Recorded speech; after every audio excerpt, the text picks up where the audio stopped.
What are those issues of today that will throw up leaders? Well, take the administration's domestic prosecution of the war on terrorism, the imprisonment of these many, many people without charges. I mean, already there's a body of people who've sprung up, both old and new. Old like the ACLU, who traditionally worry about these issues, and new, like new people who are just outraged by this.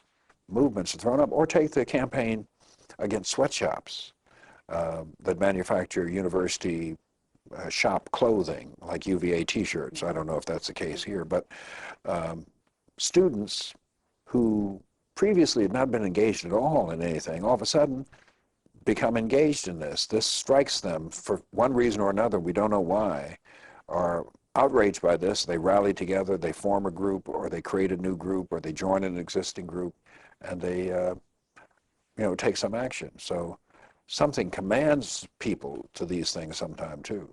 But there really, I mean, there are these very important issues, I don't doubt that, but there is really, is there anything of the magnitude out there of the...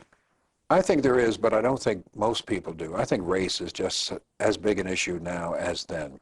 It's certainly been ameliorated a great deal from then to now. This is a very different and better world now than it was when I was a college student.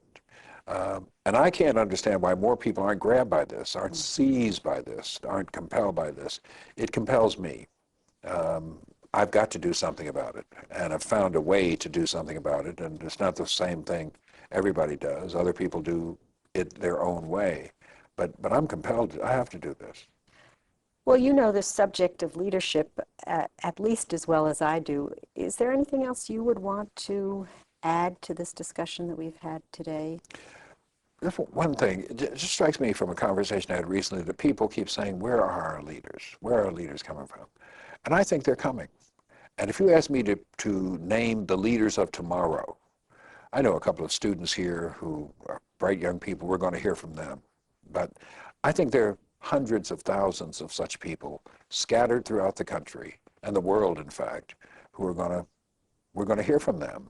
Some of them we'll never hear from, but they'll be leading in one way or the other in their communities or someplace else. But they're coming. They're out there. They'll be around. Leadership will not go away. So you're not worried about the leaders of the future? No, no. But I will tell you this. I'm suspicious of people who say, let's pass the torch. I'm 62. And I'm beginning to hear people say, well, it's time for him to pass the torch. I'm not passing the torch. I think if you want the torch, you have to take the torch out of my stiff fingers and peel them away one by one. That's the way I got it. Nobody gave it to me. So if you want it, you have to come get it. Well, good for you. And on that note, I say thank you very much for doing this today.